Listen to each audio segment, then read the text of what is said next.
বাবে সংৰক্ষিত আসনৰ সংখ্যা সাধাৰণ উচ্চ শিক্ষা বিভাগৰ অধীনত অৰ্থাৎ ইঞ্জিনিয়াৰিং মেডিকেল তাৰ বাহিৰে আমাৰ বিশ্ববিদ্যালয় মহাবিদ্যালয়সমূহত অন্যান্য পিছপৰা শ্ৰেণীৰ বাবে সংৰক্ষিত আসনৰ সংখ্যা 15% পৰা 27%লৈ বৃদ্ধি কৰাৰ সিদ্ধান্ত হৈছে। ইঞ্জিনিয়াৰিং কলেজ আৰু মেডিকেল কলেজসমূহত 27% আছিল, কিন্তু আমাৰ ইউনিভাৰ্চিটি মহাবিদ্যালয়সমূহত ইয়াৰ সংৰক্ষিত আসনৰ সংখ্যা 15% আছিল আৰু এই বছৰৰ পৰাই কাৰ্যকৰী হোৱাকৈ ইয়াক 27%লৈ বৃদ্ধি কৰা হৈছে।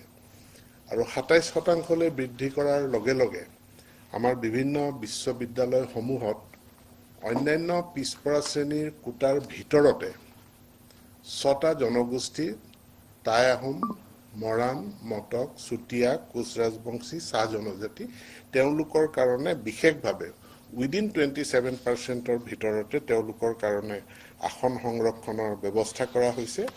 যে গুৱাহাটী বিশ্ববিদ্যালয়ত তাৰ বাবে 35খন আসন, ডিব্ৰুগড় বিশ্ববিদ্যালয়ত 16খন, বড়োলেণ্ড ইউনিভাৰ্চিটিত 16খন, কটন বিশ্ববিদ্যালয়ত 19খন, ভট্টদেৱ বিশ্ববিদ্যালয়ত 3খন,